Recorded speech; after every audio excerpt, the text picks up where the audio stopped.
Dans cette première partie de l'unité de l'organisme, on va commencer tout d'abord par la diversité des micro-organismes. Pourquoi on doit parler de ces êtres vivants microscopiques? Car ce sont ces êtres-là qui vont menacer notre corps. Et je parle là des êtres vivants microscopiques pathogènes. Et par la suite, c'est notre système immunitaire qui va prendre en charge pour lutter contre ces micro-organismes pathogènes. On va commencer directement.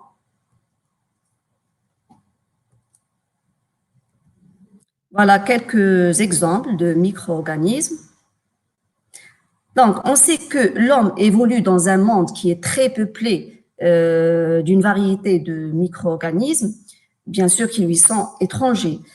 Si certains sont pathogènes, c'est-à-dire qu'ils vont causer des maladies, alors que d'autres, ils sont inoffensifs et même ils sont utiles. Donc, voilà quelques exemples. Par exemple, on a des bactéries comme salmonelle, on a des virus, des protozoaires, et on va commencer par de parler de chaque exemple. Donc, on a les 4 classes de micro-organismes, les protozoaires, les bactéries, les champignons microscopiques et les virus. On va commencer tout d'abord par les protozoaires. C'est quoi un protozoaire? Tout simplement, les protozoaires, ce sont, ou bien on peut dire aussi eucaryotes, ce sont des êtres vivants unicellulaires, c'est-à-dire constitués d'une seule cellule qui peut faire toutes les fonctions vitales, à savoir la respiration, la multiplication, la reproduction et la croissance. Ces êtres vivants eucaryotes renferment un véritable noyau et ils occupent les eaux stagnantes, surtout comme les étangs, les lacs, les mares et tout ça. Au niveau de ces milieux, ils vont trouver les conditions favorables pour leur multiplication et prolifération. Et lorsque je parle de milieux favorables, il s'agit bien sûr de la température idéale pour leur multiplication, la nourriture aussi, sans oublier bien sûr le dioxygène. Voilà quelques exemples. Par exemple, la paramécie. Voilà l'amibe, giardia et trypanosome. Donc, voilà des exemples de micro-organismes. Et là, ce sont les protozoaires ou bien les eucaryotes. On va passer au mode de multiplication de ces protozoaires. Tout simplement, par simple division, ils peuvent envahir rapidement un milieu. Et voilà un exemple, la paramécie. Vous pouvez suivre avec moi la division de ce protozoaire qui vit dans les eaux stagnantes. Et là, on va parler d'une division à partir d'une cellule mère qui va donner 2 cellules filles identiques, de la même taille. D'accord? On va continuer jusqu'à la fin pour voir cette multiplication par division de la paramécie, ce protozoaire des eaux stagnantes. Voilà les 2 cellules filles issues de la division d'une seule cellule mère. Voilà. On passe. Donc, on peut trouver des protozoaires offensifs et pathogènes, comme on peut trouver aussi des protozoaires inoffensifs. Et là, on a un exemple de la paramécie africano utilisée dans l'épuration bactériologique des eaux polluées, pour les rendre, bien sûr, utilisables. Maintenant, on va passer au deuxième type. Et là, on va parler des bactéries. Bactéries ou bien prokaryotes. Ce sont des êtres vivants qui ne renferment pas un véritable noyau.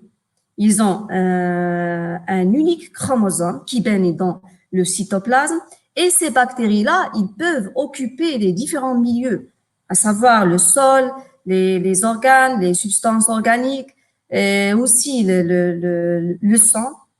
Et par la suite, on peut trouver des bactéries, bien sûr pathogènes, comme on peut trouver aussi des bactéries utiles.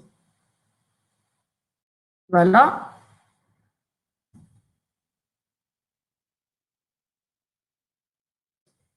Voilà des bactéries qui, là, on trouve des bactéries sous forme de bacilles, de bâtonnets. On peut trouver aussi des bactéries sous forme de streptocoque ou bien staphylocoque ou bien bicoque ou bien diplocoque, c'est-à-dire qu'ils ont une forme arrondie. Ou bien on peut trouver aussi des bactéries sous cette forme-là, spirale. Ce sont les spirochètes. Donc là, on a les trois formes de bactéries, soit bacilles sous forme de bâtonnet, soit sous forme arrondie, et là on a les streptocoques, ou bien sous forme de spirale, et là on a les spirochètes. Et bien sûr, ces bactéries-là, il y a des bactéries utiles et des bactéries, bien sûr, pathogènes. Et on passe. Voilà, on va passer maintenant pour le troisième type de micro-organismes, les champignons microscopiques.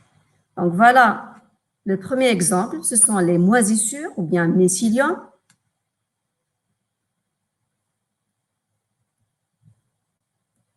Voilà un exemple de moisissure offensive.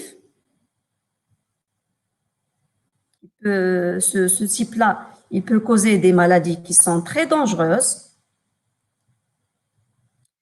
Et le deuxième type de champignons microscopiques, on a les levures, comme par exemple la levure chimique, la levure de bière utilisée dans pour extraire et fabriquer les boissons alcoolisées, aussi le vinaigre.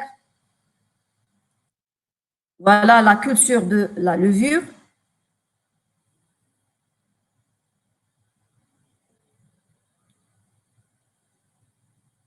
Et là, l'observation microscopique, là, on voit ces structures-là qui se multiplient par bourgeonnement.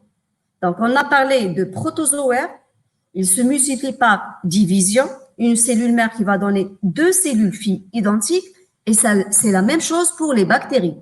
Une bactérie qui va donner deux bactéries identiques, de la même taille.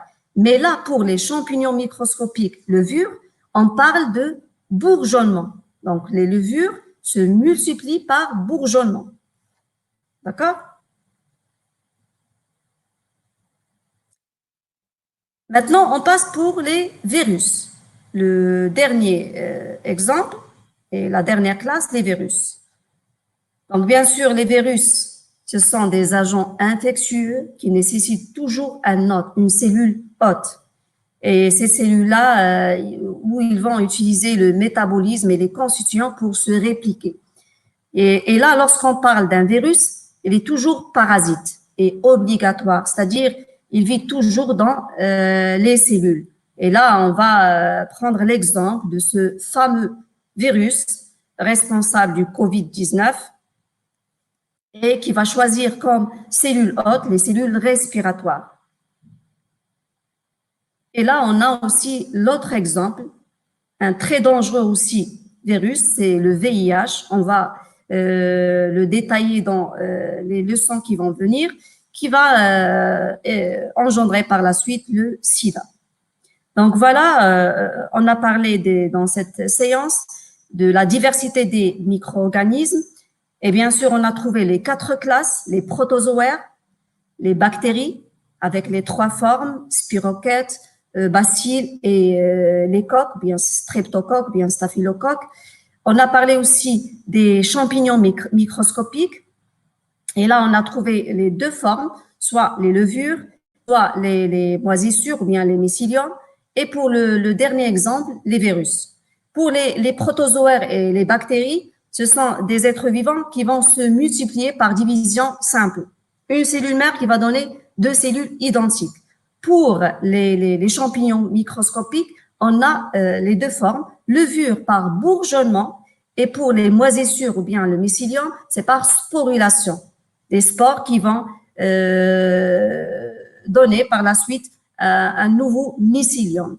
Et pour les virus, ce sont toujours des parasites et intracellulaires, c'est-à-dire toujours ils vont se multiplier par réplication. On va voir ça, cette technique de multiplication des virus, c'est-à-dire toujours ils doivent parasiter une cellule hôte. Et voilà pour cette séance. Et merci.